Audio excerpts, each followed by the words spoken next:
जिसको समझते थे कि जी ये तब्दीली लाएगा, और वो क्या तब्दीली लाएगा जिसके अपने घर वाले मशकूक हैं।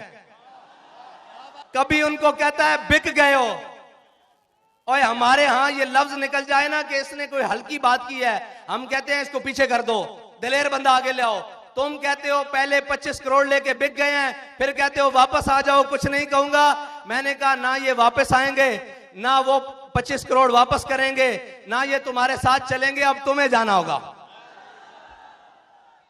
और इंशाअल्लाह तुम जाओगे, लेकिन मैदान उन चोरों के लिए खाली नहीं होगा। अब जिन्होंने फ्रेंडली अपोजिशन की, नामूसे रिसालत के मसले पर कौम का खून, आशिकाने रसूल का खून, गुलामाने मुस्तफा का खून सड़कों पर बहता रहा, और वो बेशरम और बेगैरत बनकर असेंबलियों में जाकर एक आवाज ना उठा सके। अगर वो बेशरम बना हुआ था तो तुम्हारी जबानें चलती थी, तुम करारदाद ले आते। वो मजहबी लीडर, वो सियासी पंडित जिन्हें आज याद आ रहा है कि कौमी हुकूमत बनाओ, मैंने कहा तुम्हें कौमी हुकूमत नहीं, तुम्हें कौमी छितर देंगे।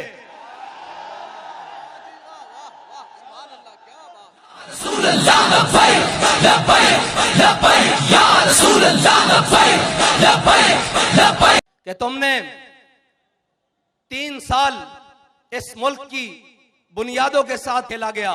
इस मुल्क में FATF जैसे लाइन कवानीन पास हुए इस असेंबली से, तुम्हारे जबड़े से जबान बाहर ना आई। मैं सारी अपोजिशन से बात कर रहा हूं, इसलिए कि अंडर द टेबल और अपर द टेबल बातें करने और हैं, दफ्तर खुलवाने और हैं, कौम के लिए बात करना और है। इस्लामाबाद से लेकर कराची जाना और फिर खुद कांपते हुए वापस आना, ये और है।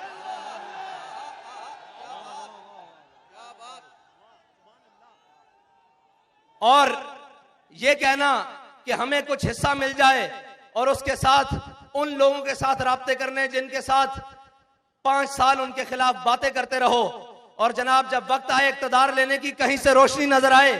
रोशनी क्या, जो कौम के भेड़िए हैं उनके लिए तो इक्तदार भी अंधेरा है, अंधेरा है इक्तदार। उन कौम के भेड़ियों को जरा लो नजर आए। इसी कौम ने तारीख की महंगी तरीन चीनी खरीदी, तुम कोई बात ना कर सके। इसी कौम ने अपने सामने FATF के कवानीन पास होते देखे और अपोजिशन खामोश रही, कोई बात नहीं की। अपोजिशन ने फ्रेंडली माहौल रखा। इन्हीं के सामने जनाब पूरी कौम महंगाई की चक्की में पिस कर रह गई, अपोजिशन पूरी खामोश रही।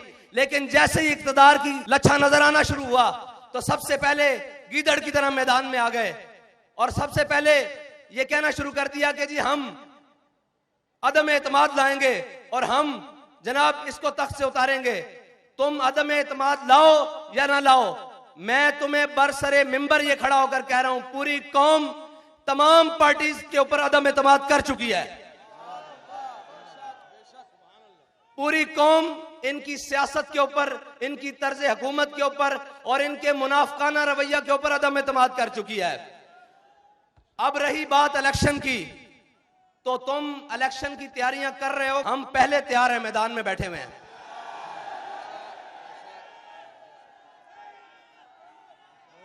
हमारे जवान भी तैयार हैं, बूढ़े भी तैयार हैं, खवातीन भी तैयार हैं, बच्चे भी तैयार हैं।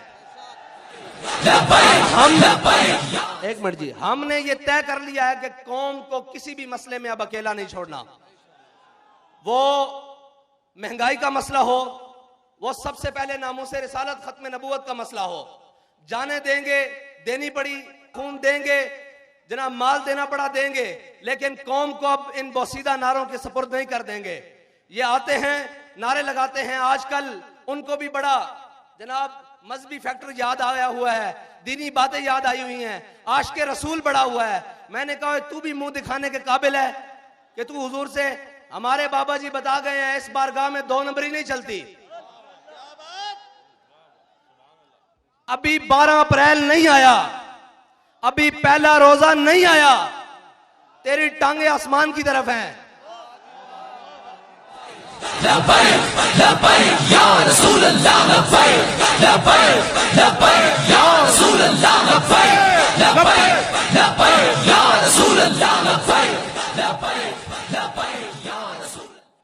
मीडिया का जदीद दौर है, हर शख्स का किरदार सामने खुल के उसके सामने है कि वो कौम के मुंतखब नुमाइंदे जिनको कौम लाखों वोट देकर भेजती है असेंबली में, उनकी कीमत सिर्फ 25-25 करोड़ और 50-50 करोड़ रुपया है। जो अपने जमीर बेच रहे हैं, वो इधर हों या उधर हों, ये सारे जमीर फरोश हैं। क्या आपको इनसे उम्मीद है कि ये पाकिस्तान को इन मुश्किल हालात में से निकालेंगे?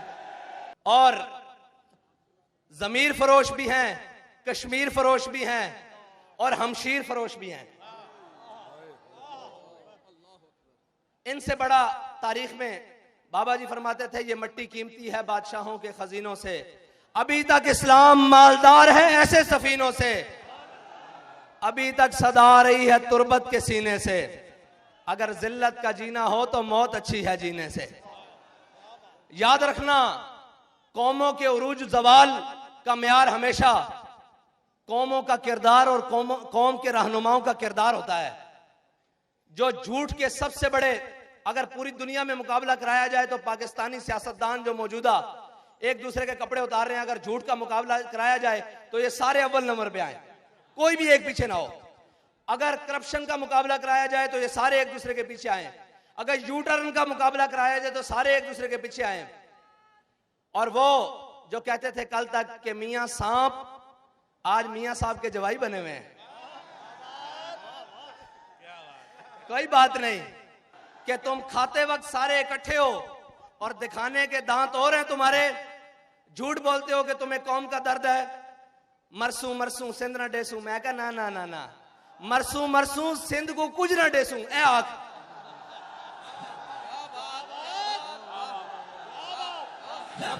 या रसूल अल्लाह लब्बैक लब्बैक लब्बैक या रसूल अल्लाह लब्बैक लब्बैक लब्बैक या रसूल अल्लाह लब्बैक लब्बैक लब्बैक या रसूल अल्लाह लब्बैक लब्बैक लब्बैक या रसूल अल्लाह लब्बैक लब्बैक लब्बैक या रसूल अल्लाह लब्बैक लब्बैक लब्बैक या रसूल अल्लाह लब्बैक लब्बैक लब्बैक या रसूल अल्लाह लब्बैक लब्बैक लब्बैक या रसूल अल्लाह। शर्म नहीं आती? कुछ गैरत नाम की चीज है। यहां से मार्च लेकर वहां जाते हो, 4 मरतबा सूबाई हुकूमत तो तुम्हारे पास है सिंध की। क्या किया तुमने? तुम तो कराची की पाइपलाइनों में सिर्फ साफ पानी नहीं दे सके, जो कोई इतनी बड़ी साइंस नहीं है, वो अलहदा बात है।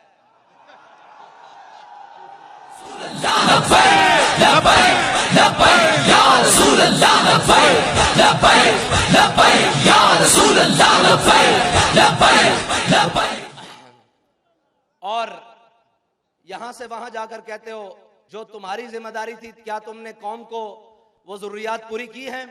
बारिश आ जाए तो कराची जैसे शहर जिसकी आबादी करीबन 3 करोड़ के लगभग है, जिसकी आज तक तुम बेईमानों ने मर्दमशुमारी सही नहीं होने दी, और सिंध, अंदरूने सिंध जहां साफ पानी पीने के लिए मुयस्सर नहीं, वो पाकिस्तान जिसमें तकरीबन 10 के करीब छोटे बड़े दरिया बहते हैं, और एक सूबा जिसके अंदर 5 दरिया बहते हैं, पूरे पाकिस्तान में दरियाओं की एक लाइन है।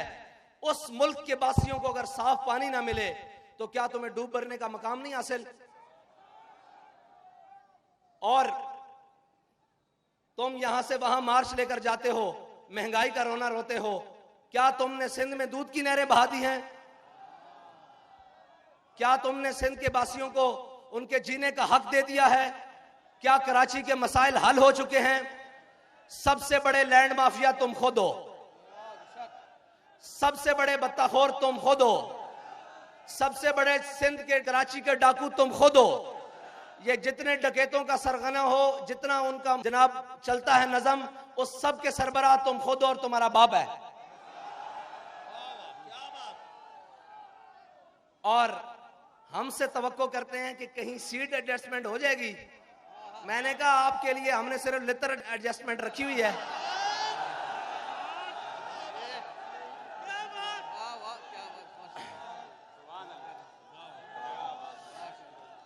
भाई इसलिए कि सीट, और मेरी बात सुनो, ताली नहीं मारनी, वो हमने नारा लगाना है जिससे इनके जिगर पिघलते हैं, नारा हमने वो लगाना है।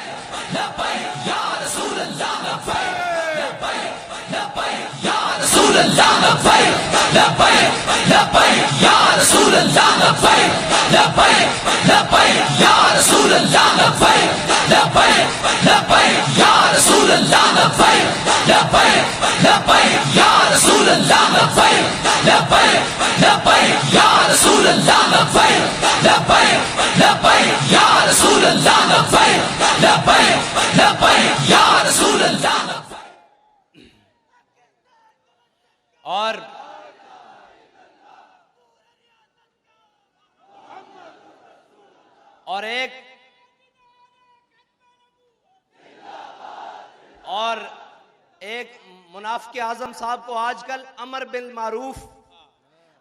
मारूफ आई हुई है।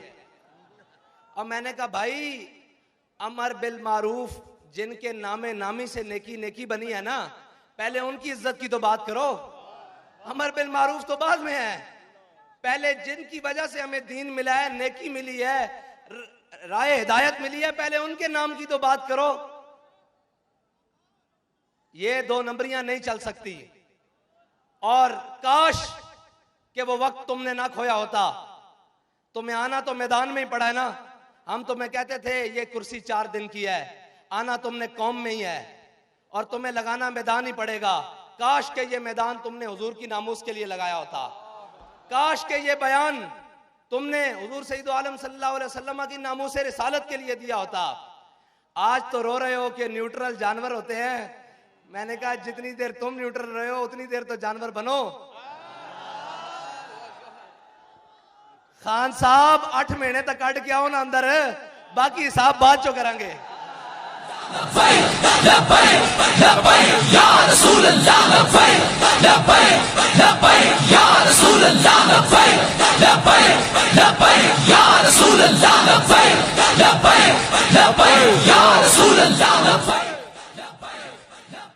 और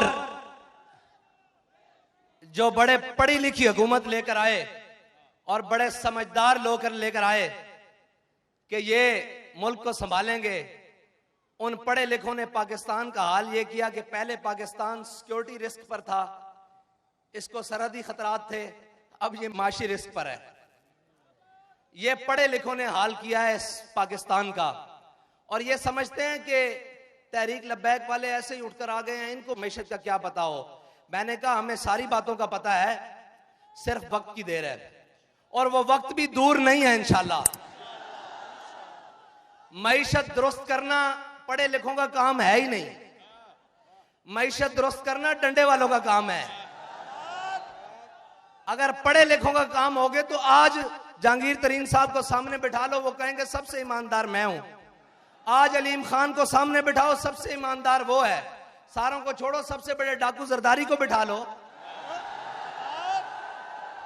अच्छा, उससे बड़ा चोर बाहर से इंपोर्ट करके बुला लो, नवाज शरीफ, उसको बिठा लो। वो कहेगा मुझसे दयानतदार कोई नहीं है। कौम का पैसा वापस लाने के लिए तुमने क्या क्या ढोंग किए, लेकिन तुम्हारी नीयत ठीक नहीं थी। अगर नीयत सही हो तो हमारे बाबा जी फरमाते थे, हजरत उमर बिन अब्दुल अजीज सिर्फ मस्जिद से सल के घर तक गए थे तो आधा इस्लाम नाफिज हो चुका था। तुमने कहा था मैं आते ही गवर्नर हाउस की दीवारें गिराकर इसको यूनिवर्सिटी बना दूंगा। हमारा यह दावा नहीं है कि हम गवर्नर हाउस गिराकर उसको यूनिवर्सिटी बनाएंगे। हमारा दावा यह है कि हमारा गवर्नर हाउस में नहीं रहेगा। उसकी इमारत को जहां भी सरकारी इस्तेमाल की जरूरत पड़ी हम उसको करेंगे। हम बात वो करेंगे जिस पर अमल करके दिखाएं। हम कौम को वो सबज बाग नहीं दिखाएंगे जो दिखाकर हमें यू टर्न लेने पड़े और झले सीता हथकड़ियां पा के फांसी वाली चक्की जाके यू टर्न नहीं लिया। साडे बाबा जी ने सानू यू टर्न सिखाया ही नहीं। ये जो मईशत का अदम इरकाज है, ये सारी चीजें अगर कोई खत्म कर सकता है तो वो तहरीक लब्बैक या रसूलुल्लाह कर सकती है। क्योंकि ना हमारे किचन किसी ब्लैक लिस्ट और ब्लैकिए के पैसों से चलते हैं, ना हमारी गाड़ियों में पेट्रोल किसी 2 नंबर चीनी बेचने वाले के पैसों से आता है, ना हम इस मुल्क को खाने वालों के हेलीकॉप्टरों में सैर करते हैं। हमें जहां जरूरत पड़ी हम पैदल चल पड़ते हैं, जहां जरूरत पड़े साइकिल पे बैठ जाते हैं, जहां जरूरत हो गाड़ियों पे बैठ जाते हैं, जहां जरूरत हुई जहाज पे भी बैठ जाएंगे, लेकिन कौम के लूटे हुए माल से नहीं। क्योंकि तुम इसलिए कुछ नहीं कर सकते इन चोरों के बारे में, इन महंगाई बढ़ाने वालों के बारे में, क्योंकि तुम्हारे किचन इनके पैसों से चलते हैं, तुम्हारी अयाशियां इनके पैसों पर मुनहसर हैं, और तुम्हारी सारी चीजें इनके जनाब एटीएम कार्ड्स पर हैं। हमारा एटीएम एक ही है कि उन्हें जाना, उन्हें जाना, उन्हें जाना, ना रखा गैर से काम। तो कराची वालों, बाबा जी हमें एक बात बता गए हैं कि चलने में बरकत है। जब तक चलते रहोगे मंजिल तुम्हारी करीब आती रहेगी, और जितना तेज चलोगे, जितनी लगन से चलोगे, जितने इखलास से चलोगे, तुम्हारी मंजिल उतनी करीब होगी। लेकिन एक बात याद रखना मेरी, वो बात को कान खोल कर सुन लेना कि तुम्हारा दुश्मन, तुम्हारा रकीब, तुम्हारा हासिद तुम्हें जेलों में लेकर जाकर तुम्हारा कुछ नहीं बिगाड़ सका, तुम्हें शहीद कर कर, तुम्हें जख्मी कर कर तुम्हारा कुछ नहीं बिगाड़ सका। अब वो तुम्हारी सफों में दरारें पैदा करने की कोशिश कर रहा है। अपने हाथ दूसरे भाई के हाथ में ऐसे थाम लो। ओहदों की क्या बात है यार, मैं अभी तुम्हारे साथ नीचे खड़ा हो जाता हूं।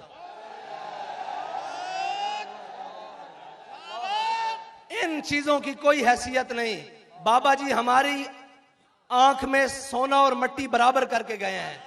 हम सब की मंजिल वो है कि हमने हुजूर के दीन को तख्त पर लाना है, और उसके लिए हमने आपस में जो अपने भाई हैं उनके बाजू पकड़ के रखने हैं, और नहीं जाना इस तरफ। यार मैनू कोई ऊंची गल हो, मुझे कोई ऊंची बात हो भी गई है, मेरी शान में कोई गुस्ताखी हो भी गई है, तो क्या बात, तू ये तो देख कि जब तेरे नबी के बारे में गुस्ताखी हुई तो ये तो बंदा मैदान अमल में था या नहीं। कुछ नहीं होता ये चार। अब दुश्मन की आखिरी ज़रब है, वो आपकी सफों को तोड़ना चाहता है, लेकिन आप अपनी सफें ज्यादा मजबूत करके उसको ये पैगाम दे दें कि मर जाएंगे, जालिम की हिमायत नहीं करेंगे। अब आपका पैगाम अपने आप को मुत्तहिद करना, और गली गली में जाओ, कूचे कूचे में जाओ, नगर नगर में जाओ, हर दरवाजा खटकाओ, उन्हें बताओ कि उम्मत के असल वारिस आ गए हैं, कौम के हकीकी तर्जुमान आ गए हैं, पाकिस्तान को अपनी मंजिल के तक पहुंचाने वाले वो लोग हुजूर के गुलाम आ गए हैं, जिनको ना इक्तदार की लालच है, ना जनाब पैसे की हवस है। उनको अगर किसी मकसद की लालच है वो ये है कि ये उम्मत हुजूर सैयद आलम सल्लल्लाहु अलैहि वसल्लम के दामन से वाबस्ता होकर खुशहाल हो जाए, और हम सब की निजात हुजूर सैयद आलम सल्लल्लाहु अलैहि वसल्लम के दीन के साथ और उनके निज़ाम से वाबस्ता रहने की है। इंशाअल्लाह ये जो महंगाई हुई है ना, इसमें कौम का भी एक कसूर है। आखिरी बात कर रहा हूं कि आप कह रहे थे तब्दीली आले नु आजमा लियो, थोड़ा जा आजमा लिये, अगर कोई मजीद कसर है तो फिर आजमा लो। है अब इन सब चोरों डाकुओं से जान छुड़ाओ और हुजूर सैयद आलम सल्लल्लाहु अलैहि वसल्लम के दीन को तख्त पर लाने की मेहनत करो, सुबह शाम मेहनत करो, और इस तरह निकलो कि तुम्हें किसी की झिझक नहीं होनी चाहिए, किसी की शर्म नहीं होनी चाहिए। वो पूरा सिंध लूट कर अगर महंगाई मार्च कर सकता है, आज़ादी मार्च कर सकता है, तो हम तो वो हैं कि जिनके दामन पर ना करप्शन का दाग है, ना गद्दारी का दाग है, ना मुल्क से बैरून पैसा भेजने का दाग है, ना लिसानी दाग है, ना कौमियत का दाग है। हमने तो नारा ही वो लगाया है जो पूरी उम्मत का नारा है कि मन सब्बा नबी जन, मन सब्बा नबी जन। वाखिर दावाना अल्हम्दुलिल्लाह।